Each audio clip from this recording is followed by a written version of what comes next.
Hi everyone, this is Esateys. And this is Rafael, and welcome back to Relationships Done Different. Today is a very special topic. It's episode number 9, and it is how stress affects your relationship, and more importantly, what to do about the stress that you have and how to make it work, if you can call it that, in your relationship. So, Esateys, how are you doing today? What do you mean if you can make it work in your relationship? Well, the way I'm looking at it is that if we're stressed out, we bring that into the relationship, and I'm sure there's a tendency of taking that out on the other person. So when I say how to make it work, it's basically, I would guess, how to either de-escalate the stress so that you're not projecting or taking it out on your partner, or in the alternative, so that you can de-stress yourself and you don't feel it. So again, you're not taking it out on your partner, because I guarantee you, your partner's sitting there at home, you come home stressed out or get stressed out about something that's said in the middle of a conversation, and we've been there, that your partner's just going to get smacked with a ball of energy if we're not in control and aware of our stress. So awareness, as always, is the first key. Recognizing that you are stressed is very, very important. And it's also about recognizing that the stress is absolutely from within yourself. Now, there are some more macro or higher levels of looking at it, and then there's the practical things that are also involved with this. First of all, when your stress is within yourself, it is really important to recognize that and to do your own inner work, if you will, your own inner awareness, and see what has really been triggered. What is it? Let's say somebody does something that you don't like or you don't appreciate, and what kinds of things is it that get activated? In other words, let's say that somebody does something that they said that they wouldn't do, and so you kind of rely on that, and then they go ahead and do it. So what is it in you that's really triggered? What is it in you that feels whatever it feels? And when you can take a look at that and become aware, it will help you know one of the many core issues that we as human beings have has been activated. So in this case, let's say that situation occurred. Well, the thing that is really activated is, I don't feel loved and lovable. I don't feel, well, it starts off more superficial than that. I don't feel heard. I don't feel cared for. I don't feel respected. I don't feel ultimately that I am loved and lovable. And around that, then we don't feel safe. We don't feel that we can trust the partner because they are doing things that they say they aren't going to do. And that creates a very, very unstable and a very uncomfortable situation. Now, ultimately, yes, it is on, if you will, the person, excuse me, that is having the trigger. And because we live in this third plane, three-dimensional world, there is another aspect of that is also a gift for the other person to look at where they have been impeccable or at integrity or whatever, because their own situation is calling forth for the person who's triggered to put it in their face, if you will. And it's always a two-way gift. The only time that it may appear not to be a two-way gift in a strong sense of the word is if nobody or one of the people doesn't really have a particularly important response to it. All triggers are based on attachment. We have attachments that things are supposed to be a certain way. All triggers are based on not feeling safe.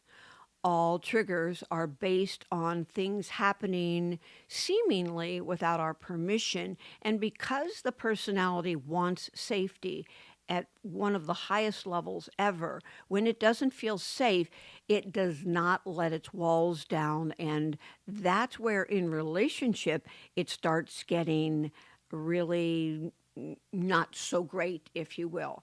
Because when a person continuously doesn't feel safe, if they're going to be attacked, they're going to be criticized, they're going to be having someone not be impeccable with their word, or it doesn't follow through with integrity, what happens is little walls start to build up within us, and we start at a personality level protecting ourselves from what it is that we don't feel safe. And this is what happens in most relationships. And over time, pretty soon that wall is so big, there's like no repair, if you will. It becomes so thick and so intense that a person just doesn't feel like they can ever let that wall down.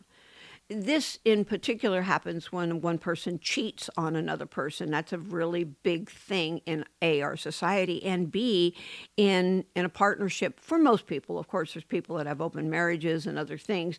But for the majority of people, when there is somebody who goes and sleeps with another person, it's a pretty big trigger for most people. And for some, even though they may stay together, there's always that kind of like a PTSD that goes on where they don't know when that might come up again.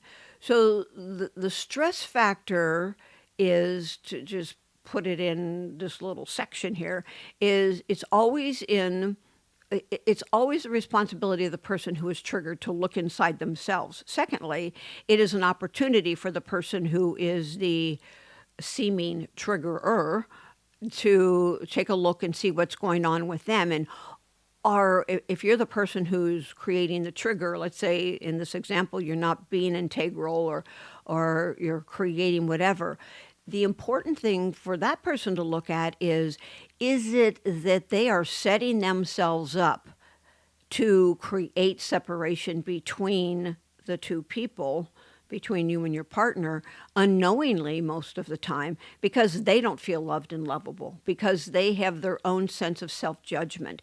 And when somebody doesn't feel like they're worth loving, or they are having difficulty with themselves, a lot of times what they'll do is they'll start doing little circumstances that they know are going to create a charge, and that then satisfies their need for more separateness.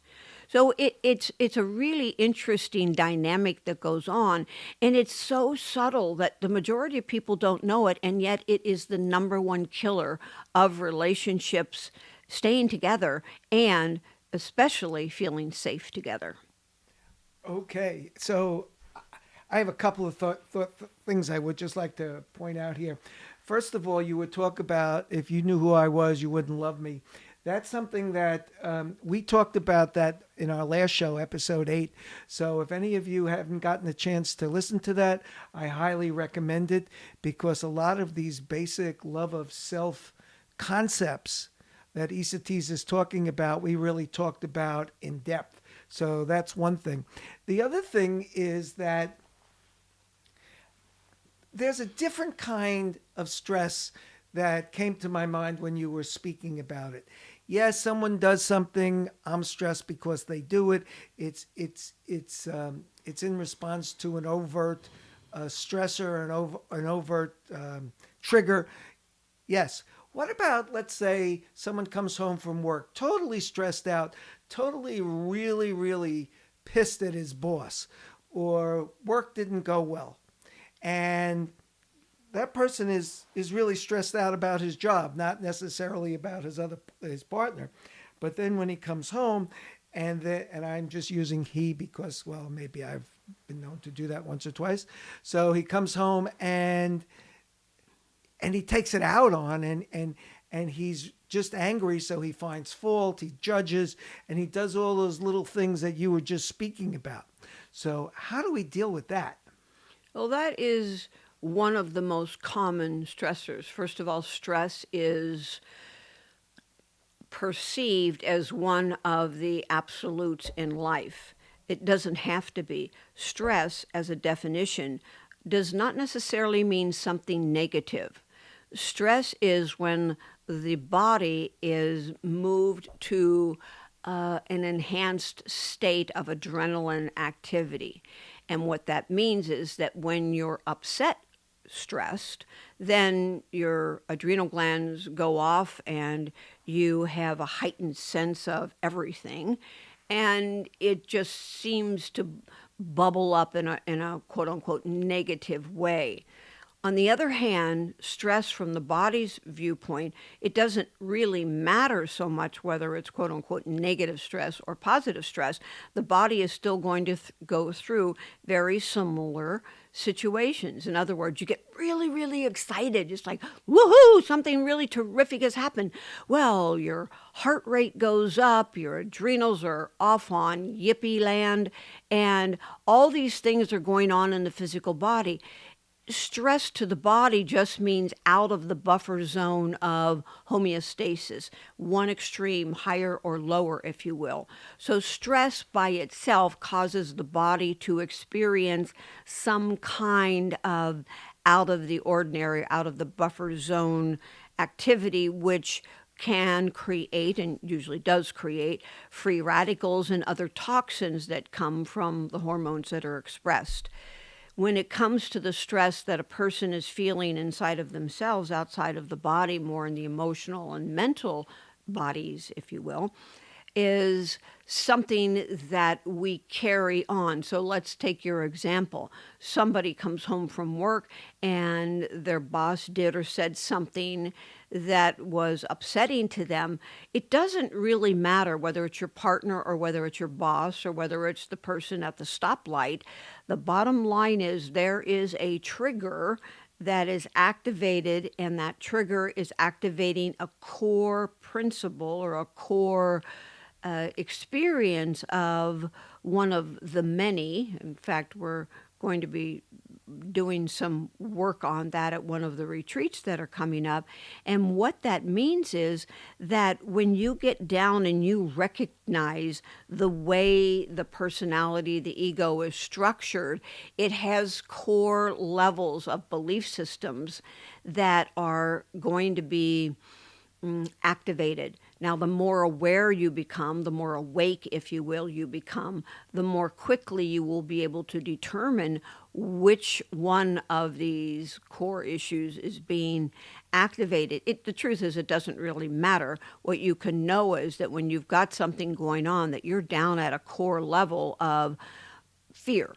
Fear's always the bottom line. And right above that, we could label it fear of being abandoned, fear of not being loved and lovable, fear of I'm not enough, fear of there isn't enough, whatever, the whole lack principle. And so you're at work, your boss yells at you, and it can activate many of these things all at once. Oh my gosh, I might lose my job. Oh my gosh, I feel like a worm of the dust. This person was not nice to me, spoke down to me. I feel denigrated. It could also be shame. Maybe you did something that wasn't really up to par according to the standards that you know in your own mind you're capable of, but you didn't. So there's guilt and there's shame.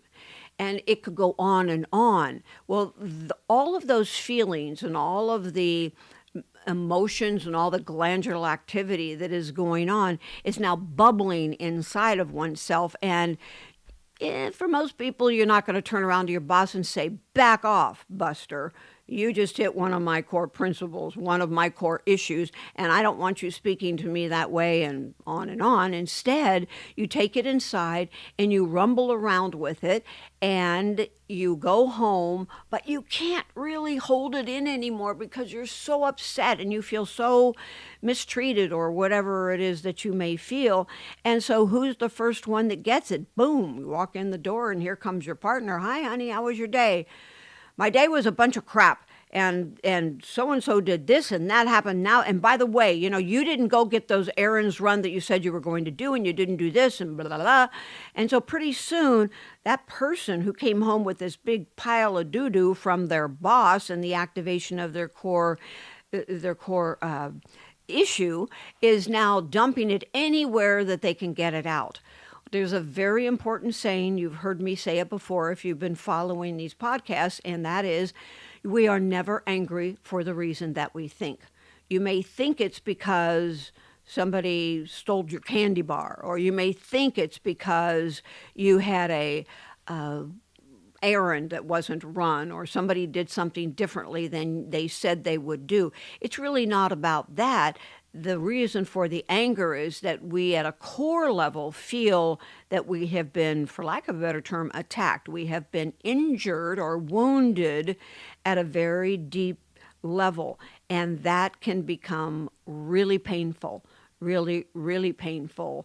And so the rawr part comes up at a higher level. And sometimes, I mean, first of all, it's always up so you can take a look at that and then do some more work within yourself about knowing that your value comes from who you are, not what you do. But it also gives us an opportunity to determine how we want to be with what it is that goes on. And the more aware you become, the deeper these core principles or these core issues are going to be activated to give you an opportunity to really go deep and clean up these things that you have still been at effect with. So it is always a gift, even though in those 10 seconds, it doesn't really seem like it. So one of the gifts is determining how you want to be with it. And you may want to interject something here before I go into how you can deal with it. What? I do. So really, we've talked about two scenarios. We've talked about when someone comes home and they're I'll just say the aggressor, the stressor, and the person who's sitting at home had nothing to do with it, but all of a sudden gets hit with it. On the other hand, as we started talking about, the person who's sitting at home may be stressed about whatever and lays it out on his partner. So the thing that you said at the very, very beginning of the podcast, which was it's all the most important piece here is awareness. So I just wanted to say that I think is really, really an important concept for everyone to keep in mind. And the other part that I wanted to say is compassion. When we're in a relationship, when we're in a committed relationship with someone, then we know that we have good days and bad days, and likewise, the other person is going to have good days and bad days.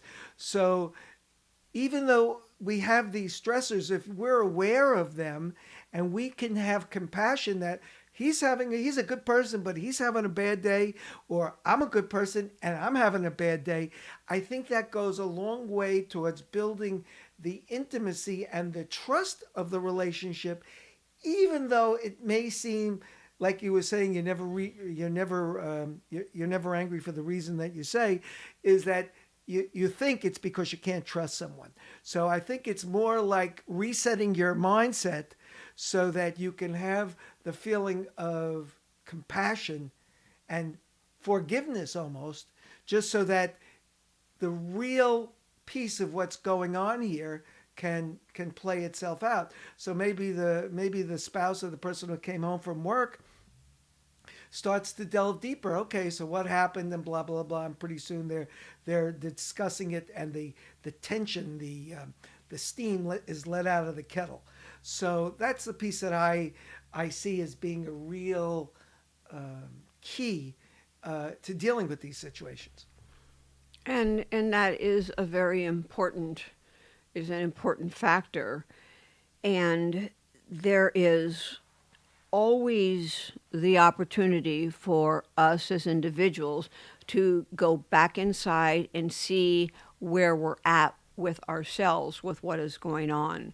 So as I was speaking earlier, you gave the example of the person coming home and dumping all over his partner, and the partner gets to look at, if they are triggered, what is it that's inside of them. So each person takes responsibility for what it is that's happening inside themselves, because ultimately it's not about the other person. And you can have compassion for that, but it doesn't mean that you do not take a look inside yourself and see what's going on so you can clean up your own stuff. Because when each person's taking responsibility for their own stuff, then it makes things move along much more rapidly. And that's what a conscious relationship is. A conscious relationship is one where you are open, honest, and you're in full disclosure of what's going on with you. And your ego isn't going to like that. Let me tell you, it wants to pretend that it's the other person's fault. And that's not going to be effective if you really want to have a full-on awareness experience in life, or even some people call it an awakening to what's true in life. As long as we are blaming, we are still keeping ourselves separate from everything that's true about us at a core level.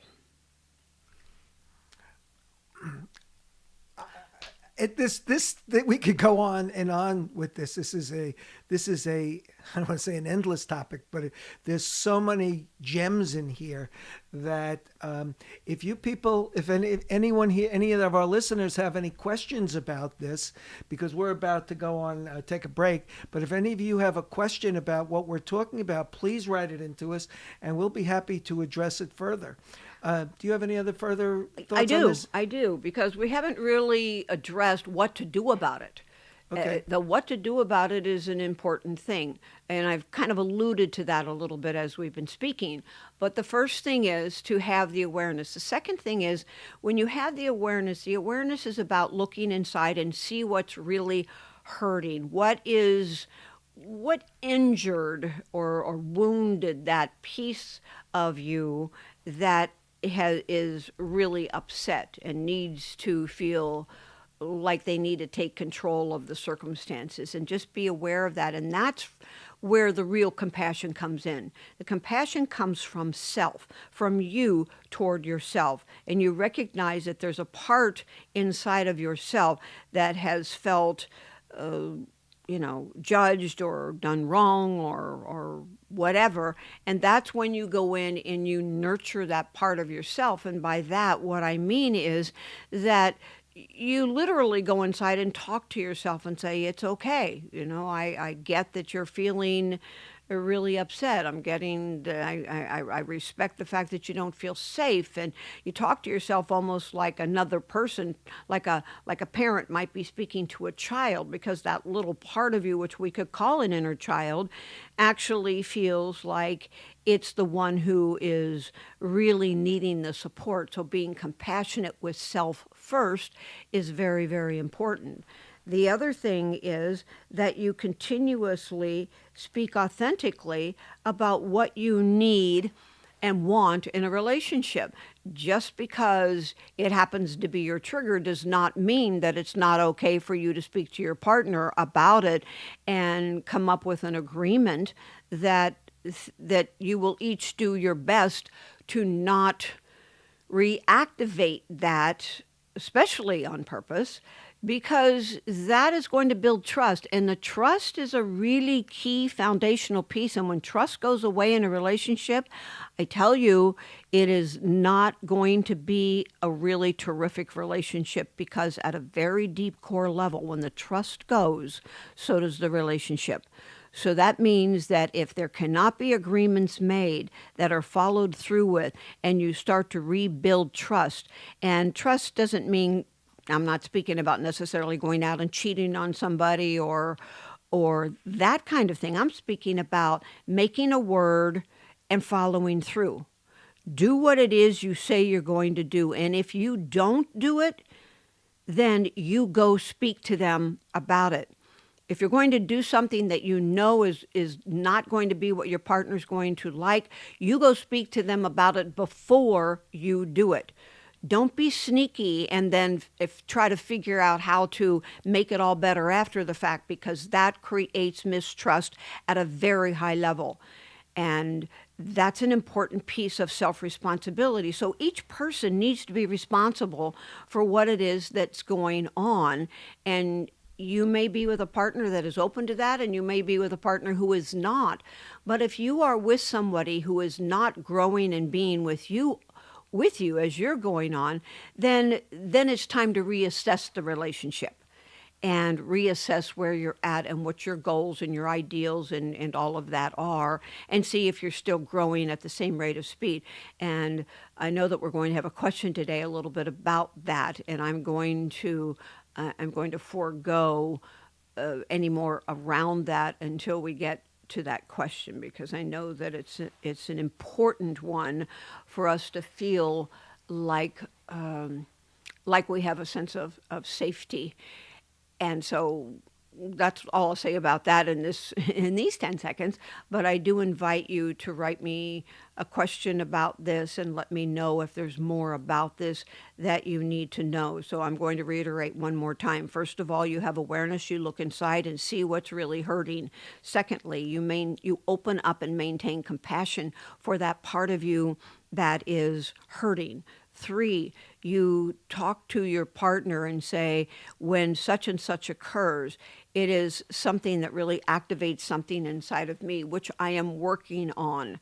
And if there's anything that's going on inside of you that could be supportive with this, that would be awesome.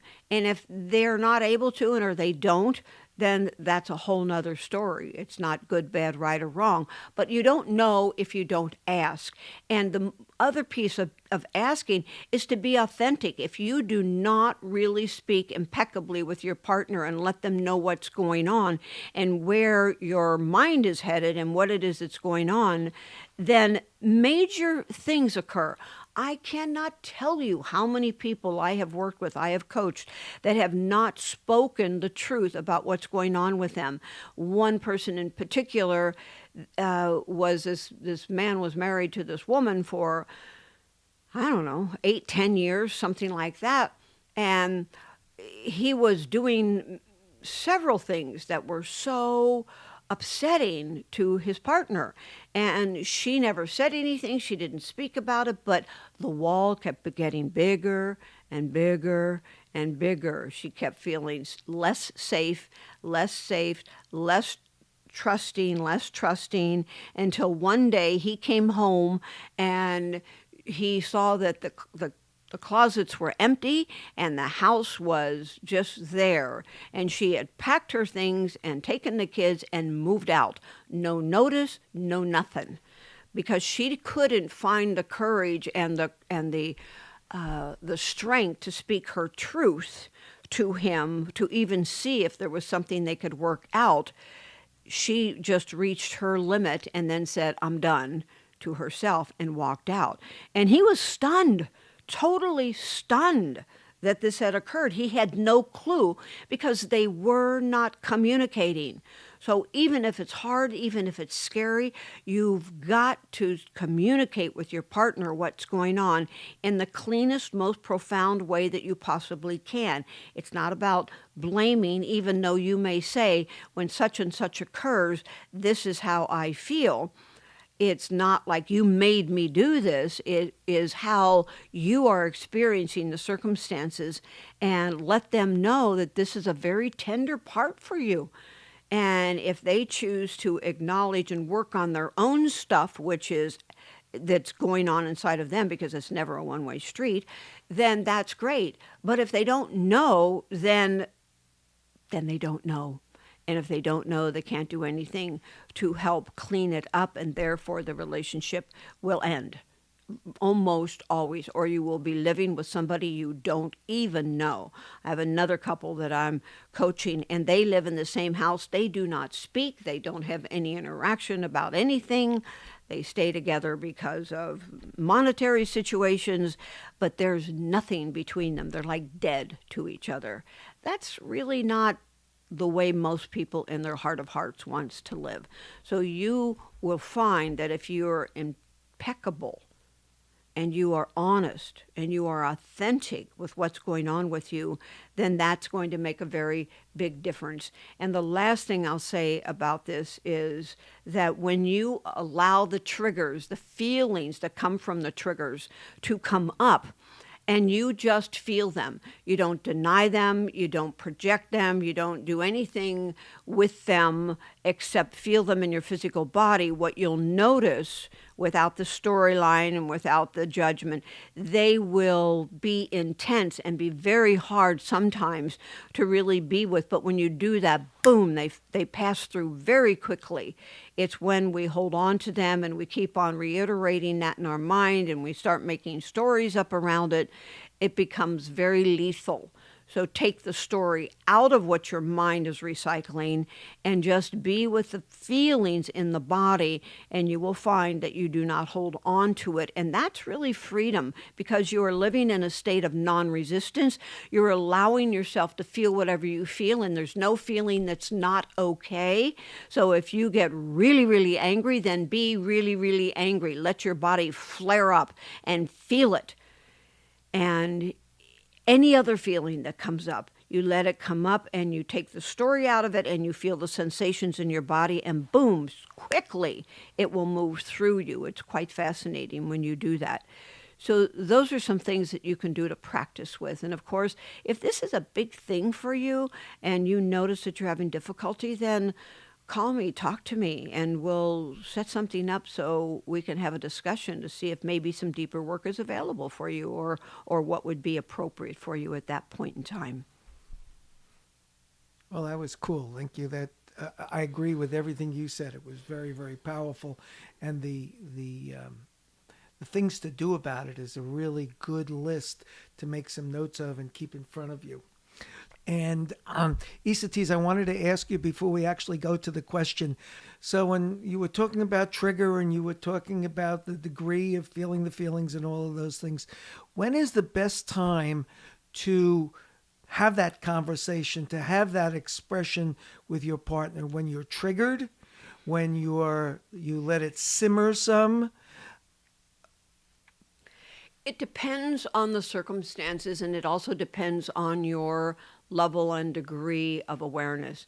If you are going to go off the handle and just attack and scream and yell at the person and have no responsibility for it, then it's better not to really flare up and rain all over the other person, ideally, because things that aren't even true are frequently said.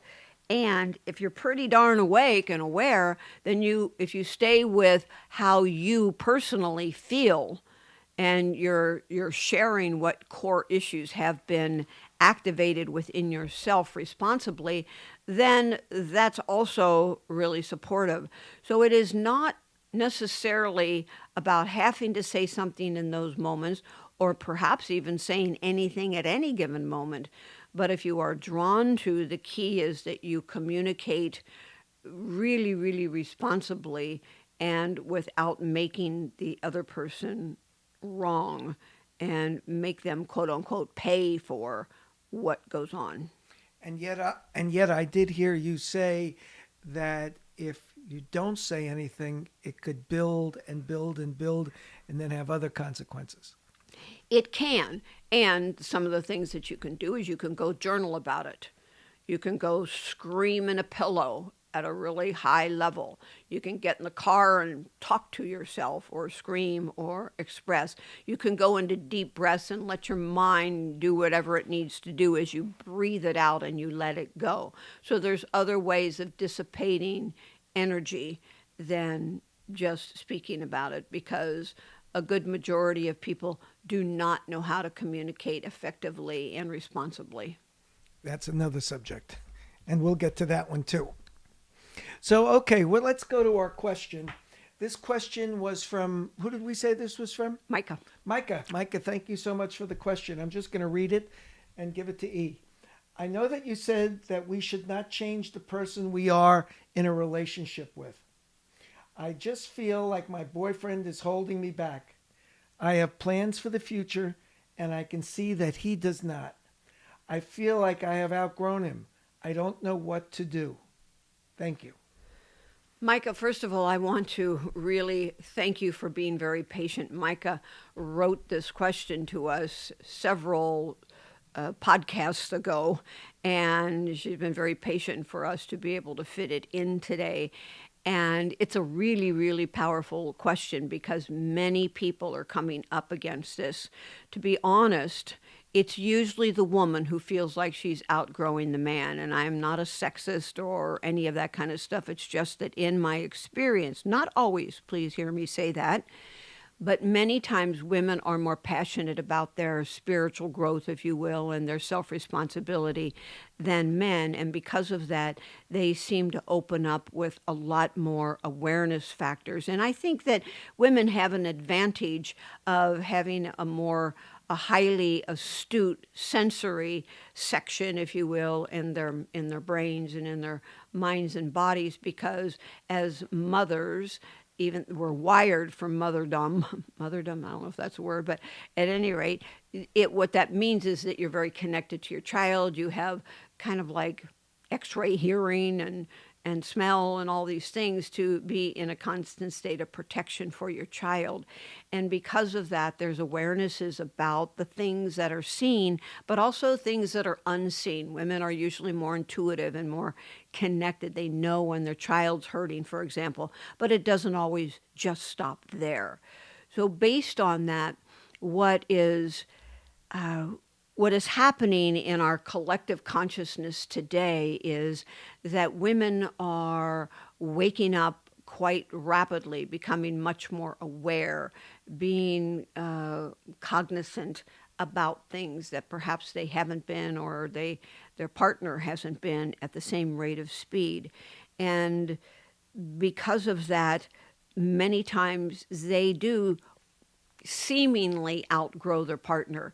That means that if their partner is not really moving at the same rate of speed, which I want to interrupt myself, it's not like we're really moving anywhere, but we think we are. We're pretending we are. And what that really means is that we are dealing with life differently than we used to. And so when we reach that place where we are seeing and perceiving life differently, and our triggers are different than they were before, then what happens is that the partner that you're with may not be experiencing that as well. So you have two options. One is you recognize this and you allow the relationship to go away, if you will, and you line up with somebody who is more passionate about their own spiritual growth, that is willing to make commitments to themselves in their life in a more profound way than the person that you were with. The other thing that you can do is use this as a tool for your own personal growth or awakening or awareness, and know that when you get triggered because they are not the way you would like them to be, that you can use that to support yourself and becoming more unconditional and a different kind of person than you used to be. The majority of people find that it's really hard to do that. And so many people will dissolve the relationship or change the way the relationship is structured because they are needing someone that is more aligned to where it is that they are. So knowing your true core values and knowing what your priorities are and knowing what theirs are and having them know what theirs are so they can be discussed is really important. So the bottom line is trust your gut, have a conversation with your partner, talk about the things that are very, very important to you, and find out at what degree of importance they are to that person. So let's just say your personal development and your self-growth is at a 10, and theirs is at a 3. Well, you either need to kind of like be with yourself and continue doing that. And many people do that, by the way. And the other option is to say, gosh, I want to be with somebody that's a little bit closer to where I am. And in many ways, that makes it a lot easier. And in some ways, it makes it a little more challenging because sometimes they'll push you beyond where it is that you thought you wanted to be. So it's kind of interesting to see how it comes up. So you have to determine and intuit from within yourself what feels the best and know ultimately that you can't make a mistake. The universe is always, always conspiring to make your life more awesome than you could ever dream or imagine. So whatever decision you make will be the correct one. Always trust in that and know that every path leads to the same place, which is joy, which is really not happening because on every level you already are there, but we're pretending that we aren't. And if that didn't kind of like mess up your mind, then keep listening, because it's important that you go beyond where it is that your mind actually is familiar going. Part of my work is to help you stretch out of the box of quote unquote normalcy and stretch yourself to a new level of you, a new level of awareness, a new level of growth. And sometimes it means that you just hear things that don't make a bit of sense and not allow yourself to resist that. Just say, gosh, what if that were true? What if one day I really understood that? What if it didn't matter? What if it was okay? Start asking yourself questions that will allow you to relax and let the universe work with you to become all you're capable of being. You've all heard the term, the best you. Well, that's what it is that we're speaking about. So I have one question for Micah and for Esateys. It's in the same. So since I don't have Micah here, Esateys, please answer it. And Micah, I'm sure you're listening. Please just take this in and think about this. And my question is what you're saying is not in sync your spiritual or your personal growth or your physical or plans for your future in terms of career or some of those things. So what isn't in sync? Is there a basic, are you on the same grounds? And I will just say spiritually or connectedly, or is it more that you're just going in different directions from what you do on a day-to-day basis? It could be any or all of those things. It's not one or the other. Your core values need to be aligned. And if you know your core values and the other person knows their core values, and if you don't, then Google it and both of you write them down individually and see how aligned you are. Because if you are not really aligned with the way you think about money, or you're not aligned with your spiritual principles, or you're not aligned with what you want to do in your life as you proceed, or are you aligned with having children, not having children? Are you aligned with how you would be with yourself and each other under certain circumstances?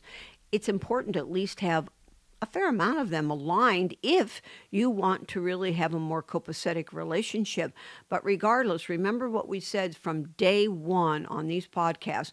Relationships are the most profound mechanism for self-development that you could ever dream or hope for.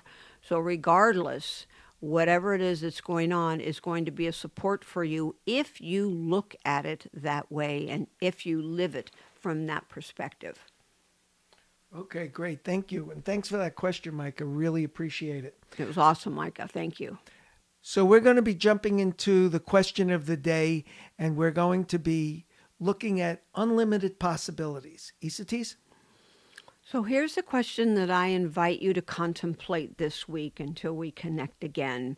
And if you write this down and you read it every day, just rhetorically. Remember, it's not about expecting some magical answer from the sky or from within yourself. You might, but most likely you will not. But it's something that you give your mind to do, to run off, and kind of like a Google search. Your mind will run off and look for answers to these very powerful questions that we give you every week.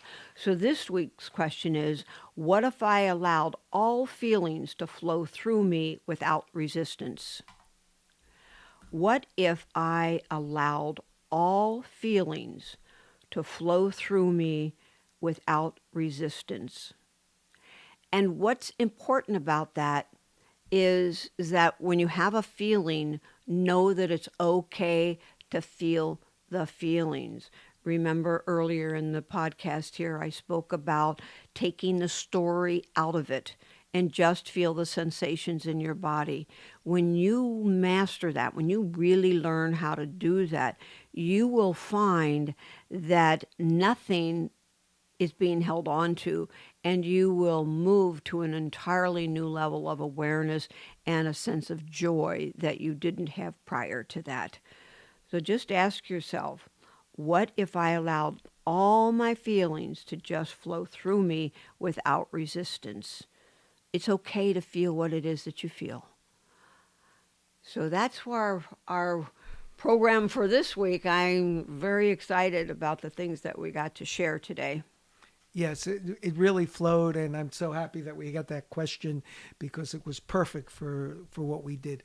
We have so much more to share with you, so we hope that you're enjoying these podcasts. Please tell your friends, ask them to subscribe, and if you haven't subscribed, please do that. We'll be here every week. We publish a new episode every Tuesday. And as always, if you have any questions or would like to talk with Esateys, email her at esateys@esateys.com. And thank you, Dan and Micah, and many, many others who have been sending in their feedback and their questions.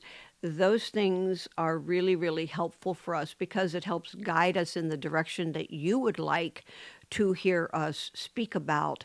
And your feedback is very important. And your willingness and your desire to invite other people to come and take a listen is very supportive. Can you imagine what it would be like if your relationships all turned into conscious relationships, that you could actually speak to people in a different kind of way than the majority of people speak to each other and to themselves?